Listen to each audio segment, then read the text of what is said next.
Chers amis, je vous retrouve pour une nouvelle vidéo.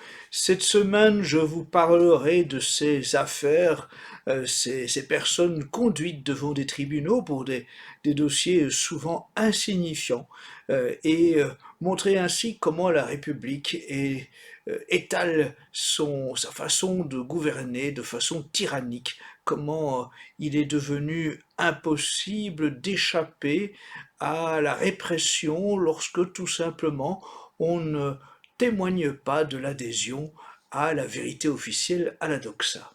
Mais auparavant, je vous rappelle quelques consignes. Si vous aimez cette vidéo, si vous voulez soutenir Civitas International dans le combat pour la vérité, aidez-nous par différentes méthodes. La première, sous cette vidéo, appuyez sur le pouce levé.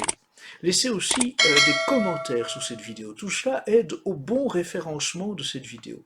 Aidez aussi Civitas International par une adhésion ou par un don. Ne manquez pas ainsi de vous associer à notre combat pour la vérité. Soutenez également Média Presse Info, le média alternatif qui participe au relais de ces vidéos hebdomadaires. Et puis relayez cette vidéo autour de vous, partagez-la sur les réseaux sociaux. Il est important que de plus en plus de gens entendent des voix discordantes par rapport à la pensée unique que l'on cherche à nous imposer de force. Je reviens donc sur ce que vous avez probablement entendu déjà différentes affaires devant les tribunaux, mais je voudrais faire le lien entre l'une et l'autre et montrer ainsi à quel point la République, qui se prétend être gardienne de la démocratie, des droits de l'homme, la liberté d'expression, etc., toute baliverne qu'en fait il galvaude sans cesse ce pouvoir macronien, eh bien, comment tout cela conduit à des situations complètement absurdes. Il y a d'abord eu, vous en avez probablement eu écho à travers les médias, si vous avez encore du temps à perdre à la lecture de la presse ou des journaux télévisés qui sont aux ordres du système. Il y a eu le 27 et 28 octobre l'audience d'une douzaine de Français qui ont eu le tort de tweeter ou retweeter des messages au sujet de Madame Macron. Cela leur a valu d'abord d'être placés en garde à vue dans des conditions quand même extrêmement pénibles pour beaucoup de ces personnes. Certains ont été menottés chez eux à 6 heures du matin pour un simple tweet, ou mieux encore pour un simple retweet au couple Macron. Des tweets ou des retweets qui n'ont jamais été vus que quelques dizaines de fois. Parfois, il y a une personne qui est poursuivie pour un tweet qui avait été vu à peine par 12 personnes. Donc, vraiment, on est loin d'influenceurs qui auraient eu un travail d'information, de réinformation ou de désinformation selon l'angle sur lequel on se place. Non, ce sont des petites gens bien souvent. La grande majorité de cette douzaine de Français convoqués pour avoir relayé par des tweets des rumeurs sur Brigitte Macron n'étaient pas de grands influenceurs. Sauf l'écrivain Aurélien qui utilise le pseudonyme Zoé Sagan, la grande majorité des personnes convoquées les 27 et 28 octobre devant les tribunaux, tribunal judiciaire de Paris, étaient majoritairement des personnes âgées, majoritairement des femmes, qui n'avaient pas une grande pratique des réseaux sociaux, qui n'étaient pas des professionnels de la communication. Elles ont simplement utilisé quelques mots pour donner leur avis, leur critique sur une affaire concernant Brigitte Macron. Et cela leur a valu donc d'être tous poursuivis pour je cite, diffamation, injures publiques et cyberharcèlement sexiste ou transphobe. Il arrivera un temps, je pense, où la simple possession de ce livre sera de nature à conduire les gens devant les tribunaux si l'on continue ainsi. Est-ce que cette République est à ce point vacillante qu'elles doivent poursuivre des gens qui ont publié un tweet vu par 12 personnes sur la nature réelle ou supposée de Brigitte Macron. Madame Macron est-elle à ce point sensible qu'elles doivent faire le forcing pour que des personnes isolées ainsi soient poursuivies devant les tribunaux pour de simples tweets ou retweets. Quelle est donc l'utilité de ce genre de procès, si ce n'est d'écraser des petites gens, simplement parce que ces petites gens ne croient pas à la vérité officielle et le disent. Voilà. Est-ce dramatique vraiment à ce point?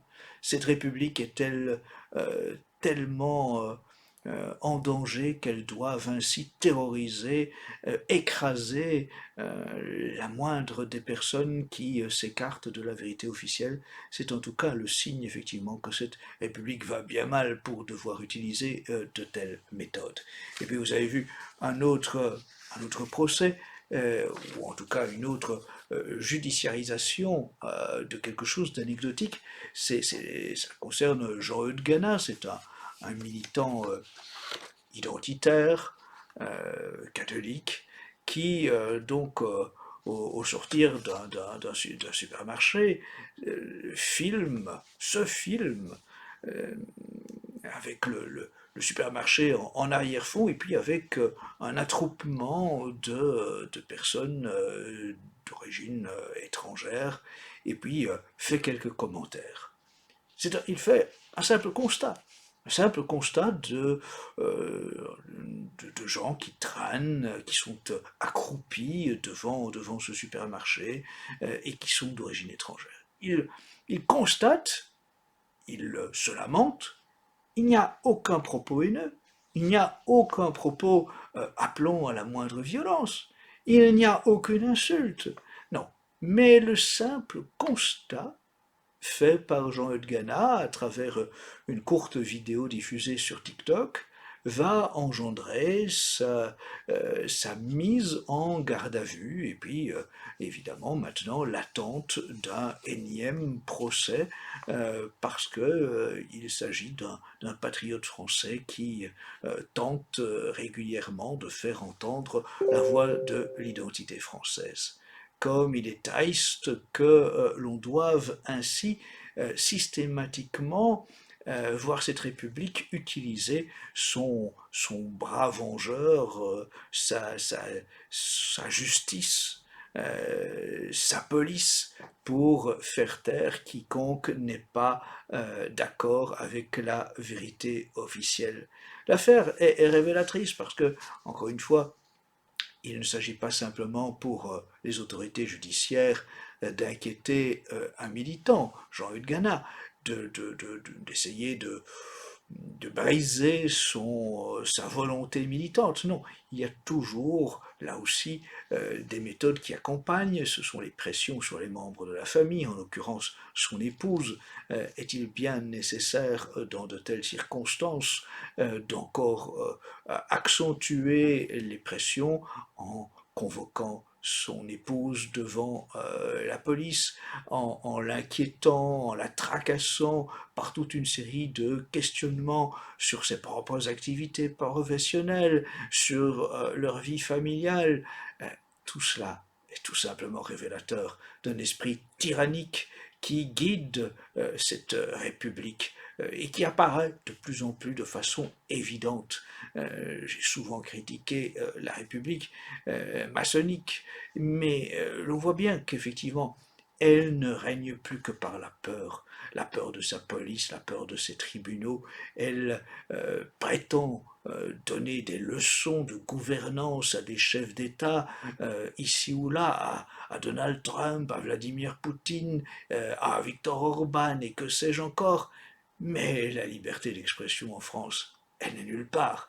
Oui, si, elle existe. Oh, bien sûr, pour les blasphémateurs, pour les adeptes des sacrilèges, pour les haineux anticatholiques, pour les haineux anti-français. Oui, eux, tous ceux-là ont droit à la liberté d'expression. Souvenez-vous, Macron avait dit qu'il fallait défendre le droit au blasphème pour les Charlie, oui, mais, mais, mais par contre, le, le droit aux Français d'exprimer simplement des opinions qui vont à l'encontre de la pensée dominante, voilà, cela entraîne à la fois la répression policière et l'envoi devant les tribunaux. Cette République désormais est bien malade. Et puis ne vous attendez pas non plus à trouver secours dans une nouvelle présidence hypothétique d'une Marine Le Pen ou d'un Jordan Bardella, interviewé sur BFM TV le 5 novembre 2025, Jordan Bardella a expliqué comment il se verrait en tant que soit Premier ministre, soit président, comment il imaginerait être détenteur du pouvoir et immédiatement, pour montrer à quel point il est dans la ligne de tous ceux qui ont déjà occupé Matignon ou le palais de l'Élysée, Jordan Bardella a expliqué que s'il était au pouvoir, eh bien, il demanderait la dissolution de tous les groupuscules, je cite, de l'ultra-gauche et de l'ultra-droite. Et oui, bien sûr, vous voyez, c'est que Bardella ou Marine Le Pen au pouvoir, rien d'autre ne doit exister à leur droite. Et que donc eux se deviendront tout simplement ce qu'ils sont déjà, en fait, de bons successeurs de ceux qui étaient au pouvoir par le passé. Ils ne se distinguent plus en rien avec les partis dominants. Qu'est-ce qui nous distingue encore Jordan Bardella et Emmanuel Macron, ou Jordan Bardella et Gabriel Attal, ou d'autres grands personnages aux yeux des médias. Oui, tous ces gens-là, finalement, partagent les mêmes hobbies, les mêmes, les mêmes mœurs, les mêmes activités, les mêmes soirées, les mêmes dîners, se rencontrent ici ou là, et ont les mêmes amis en vérité dans bien des cas, appartiennent au même cercle, plus ou moins occulte. La vérité, c'est que voilà, il n'y aura pas de différence entre une gouvernance d'Emmanuel Macron et une gouvernance de Bardella, et que la liberté d'expression pour essayer de faire entendre la vérité, eh bien, il ne faudra pas plus y compter si Bardella est chef d'État. Je termine cette vidéo par une citation. C'est celle de l'empereur Marc Aurèle. Ce n'est pas la mort que l'homme doit craindre, mais de ne jamais commencer à vivre selon la vérité. Eh oui, oui, ne jamais commencer à vivre selon la vérité. Nous vivons dans une époque de mensonges. Les médias sont menteurs, les hommes politiques sont menteurs. Et tout est fait pour que nous vivions dans le mensonge du matin au soir. Euh, Ayons effectivement cette crainte de ne jamais commencer à vivre selon la vérité. C'est l'un des prévenus du premier procès, celui de ceux qui ont simplement dit leur opinion sur qui serait Brigitte Macron. C'est Bertrand Joller qui a rappelé cette citation de l'empereur Marc Aurèle. Eh bien, gageons en effet que nous avons, en ces temps de grande lâcheté, à faire face à des médias menteurs, à des pouvoirs menteurs, et que il est à craindre de continuer à vivre sans être en mesure de connaître la vérité. Ayons à cœur de proclamer la vérité, ne nous laissons pas impressionner par le bras vengeur de cette République.